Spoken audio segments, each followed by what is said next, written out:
नेपाल के अपदस्थ प्रधानमंत्री और नेपाली कम्युनिस्ट पार्टी के अध्यक्ष केपी शर्मा ओली फिर से सक्रिय हो गए हैं। पीएम पद से इस्तीफे के बाद शनिवार को वो पहली बार सार्वजनिक मंच पर नजर आए। इस दौरान वो अंतरिम सरकार पर जमकर बरसे, उसे असंवैधानिक बताया। उन्होंने कहा कि ये सरकार न तो असंवैधानिक प्रावधानों की है और न ही जनता के वोट से बनी है। ये सरकार हिंसा और आगजनी से बनी है।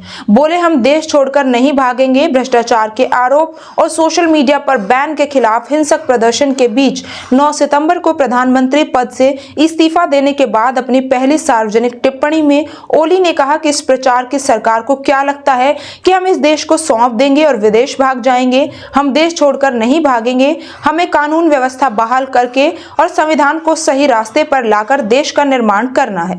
मैंने जेन-ज़ी पर गोली नहीं चलवाई। पूर्व प्रधानमंत्री केपी शर्मा ओली ने जेन-ज़ी के प्रदर्शन के दौरान लोगों पर गोली चलाने का आदेश देने के आरोपों को शनिवार को खारिज किया। भक्तपुर जिले के गुंडू क्षेत्र में अपने निजी आवास पर पार्टी के कुछ नेताओं और कार्यकर्ताओं को संबोधित करते हुए ओली ने कहा, मैंने आंदोलन के दौरान जेन-ज़ी प्रदर्शनकारियों पर गोली चलाने का आदेश नहीं दिया।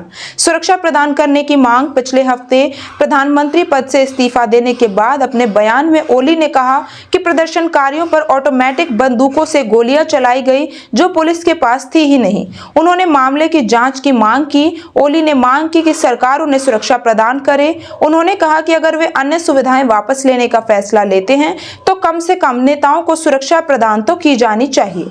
जेन-ज़ी आंदोलन में घुसपैठ किनारे किया। ओली ने दावा किया कि जेन-ज़ी की ओर से शुरू किए गए आंदोलन में घुसपैठ की जा रही है और उन्हें दरकिनार किया जा रहा है। उन्होंने कहा कि नई पीढ़ी के लोगों ने निश्चित रूप से सिंह दरबार मुख्य सरकारी सचिवालय परिसर में आग नहीं लगाई। 5 मार्च को होंगे देश में चुनाव। इसी बीच गृह मंत्रालय ने शनिवार को एक नोटिस जारी कर सभी से हिंसक और उत्तेजक गतिविधियों में शामिल न होकर शांतिपूर्ण माहौल बनाने में मदद करने का आग्रह किया, क्योंकि चुनाव की तारीख की घोषणा हो चुकी है। नेपाल के राष्ट्रपति रामचंद्र पौडेल ने घोषणा की कि देश में चुनाव 5 मार्च 2026 को आयोजित होंगे। जेन-ज़ी हिंसा में 75 लोगों की मौत। 8 सितंबर को आंदोलन के पहले दिन पुलिस की गोलीबारी में कम से कम 19 प्रदर्शनकारियों की मौत हो गई। 2 दिन के हिंसक विरोध प्रदर्शन के दौरान कुल 75 लोग मारे गए। तमाम बड़े नेताओं और मंत्रियों के घरों, संसद सहित महत्वपूर्ण सरकारी इमारतों, व्यापारिक प्रतिष्ठानों और शॉपिंग कॉम्प्लेक्स को आग लगा दी गई। उग्र भीड़ ने प्रधानमंत्री के बालुफ्तार स्थित सरकारी आवास में घुसकर तोड़फोड़ की, जिसके बाद ओली की नेपाली सेना के पास शरण लेनी पड़ी।